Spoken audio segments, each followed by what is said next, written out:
Operations Center. I'm Eric Flowers, Major with the Indian River County Sheriff's Office and Acting Public Information Officer for the County Emergency Operations Center. We received our briefing at 11 a.m. from the National Weather Service in Melbourne and the National Hurricane Center in Miami, which at that time we made the determination after that meeting to go ahead and open the bridges back up. They had been closed since midnight, so they were closed for 12 hours here in Indian River County. We opened those bridges back up, allowed people back across, and we also lifted the mandatory evacuation order.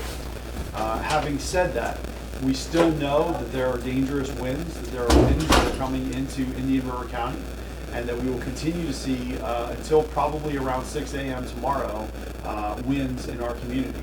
So we're encouraging people to be smart about this. As part of our press release, we mentioned that if you do choose to leave the shelter, make sure that you know that you're going to, you're going to be safe in your home. Obviously, if you live in substandard housing or manufactured home, those shelters are going to stay open until tomorrow morning, and people are welcome to stay there. We'll continue to serve food. We'll have folks in the shelters all night long. But we wanted to give the residents who wanted to go back to their homes, knowing that we weren't going to take a direct strike from a hurricane, the ability to go back to their homes and their ability to get back to a place that they wanted to be. 12 hours, we had the bridges closed, and we felt that that was a good move for our community and the right thing for our community. I also wanted to mention we just got the latest numbers from Florida Power and Light.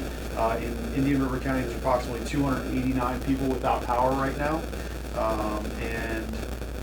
Let's see what else do I want to cover.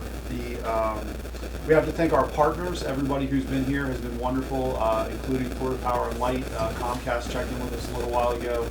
Everybody who's here has done a fantastic job, and we're certainly appreciative of all those efforts. The Indian River County Sheriff's Office administrative offices will be closed tomorrow.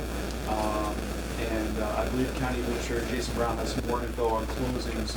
Again, thank you to all of our media partners and everybody who's been with us throughout the storm. We certainly appreciate all of your help in getting the news out to everybody who needs it. So, County Administrator Jason Brown. All right, thank you, Major Flowers. Good afternoon. Want to first start by talking about the evacuation has been lifted. I want to reiterate what Major Flowers said, be prudent out there. I want to talk about our operations. One of the key things that we want to get back open tomorrow is garbage collection. We've been several days without garbage collection, so we will have the landfill in the county's 5 convenience centers open and ready to go tomorrow. Waste management in the unincorporated area will be picking up commercial waste as well as residential garbage and yard waste. They will not be collecting recycling. It will be residential garbage and yard waste only. If your collection day is normally Monday, that pickup, which would have been today based on the Labor Day weekend, will now be tomorrow. We will have more information out there on irces.com and the county's website, ircgov.com, about that. County offices will be open tomorrow as well. The school district will be closed tomorrow and Thursday and open Friday.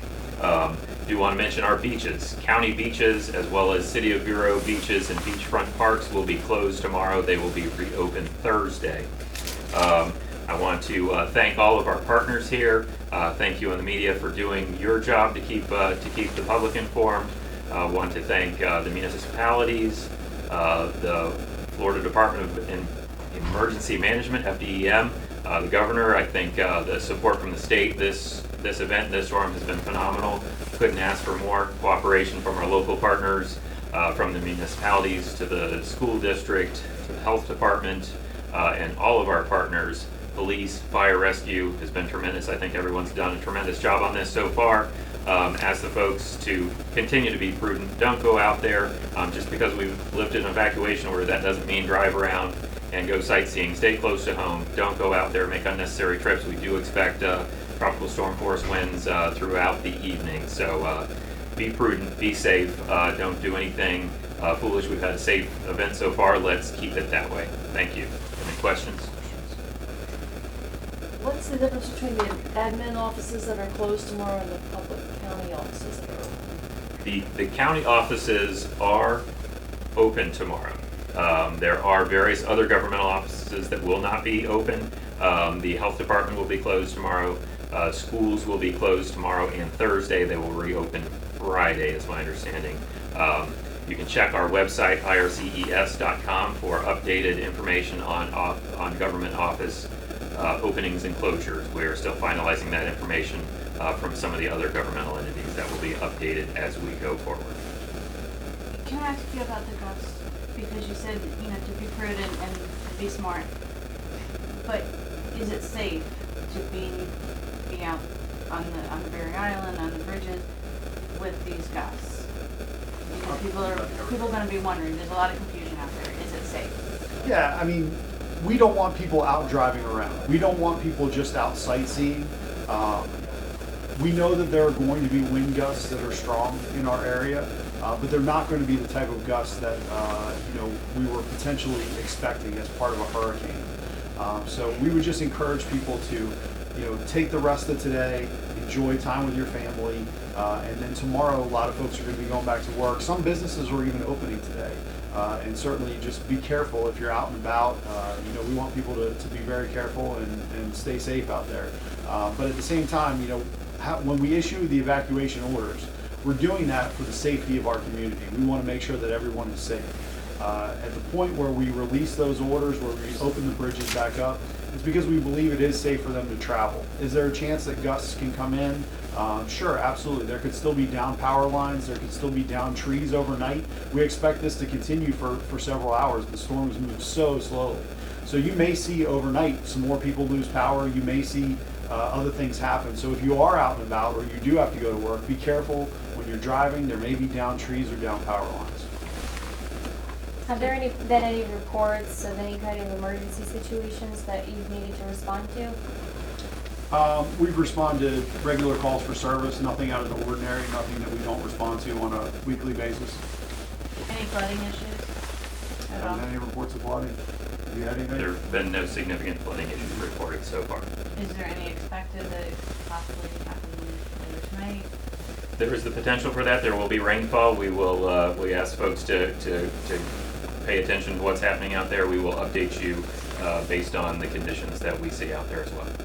Have you guys had any reports from the shelters? Any unusual pets being brought in? Any instances over there? Anything like that? We haven't had any unique pets show up. I think during Irma we had a bunch of chickens, and we took care of that, and we will help folks to the best of our ability. No reports on that so far. Our shelters, since you mentioned, do remain open. We plan to where some of the folks are going home on their own right now.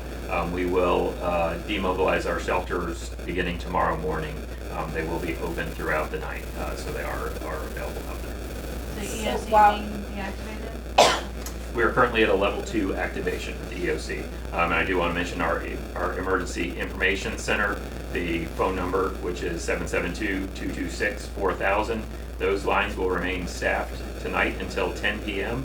They will also be staffed tomorrow from 8 a.m. to 5 p.m. Okay, so while we were out doing our live shot, I think it was on beach, or you know what I'm referring to? Mm-hmm. There's a boardwalk out there, very Yes. vulnerable. The beach erosion, very visible. Obviously, it's roped off. Access to that pier, to that boardwalk, is prohibited. But we saw plenty of people with their children walking onto that boardwalk. How are we going to keep them safe when it's such a hazard? We are currently mobilizing, the county and the city of Vero are mobilizing together to address that situation to ensure that it is safe. We ask folks to, again, be prudent and avoid those areas if something's taped off. Avoid that area, use good judgment. We will have more significant barriers delivered there and installed shortly. And I can tell you, Vero Beach Police Department sent out a tweet or a Facebook post about that a little while ago, and they're addressing that issue as we speak. And I also wanted to mention that we will continue with a strong law enforcement presence in the county throughout the night. We know that there are still residents who have left our area, who have evacuated. We will continue to actively patrol all of our county, including the barrier island. And if there are folks out there who think that they're going to commit crimes or that they're going to cause problems in our county as things are closed up, They're sorely mistaken, because our folks are ready out there on the streets, and we will take people to jail. And as we're still under a state of emergency, people who are being taken to jail for crimes related to the storm are being held without bond. So they will spend the remainder of their time in our jail. And that's a great point. The sheriff's office is still on Alpha Bravo. Our fire rescue teams, we are double staffed as well, and that will remain the case throughout the evening into tomorrow. To provide an enhanced level of service and protection for our residents. Are you concerned about beach erosion? We have seen some beach erosion already. We anticipate ongoing beach erosion. That's been one of the primary threats here. We've had folks out in the field evaluating that. Obviously, we've got through the most recent high tide. There's another high tide shortly after midnight Wednesday morning. So that is when we anticipate we will see the full extent of the beach erosion, and we do expect a significant amount. Colin, did you have another question? No, that was my question. Very good. We'll keep you updated as the storm continues. Thank you. Thank you.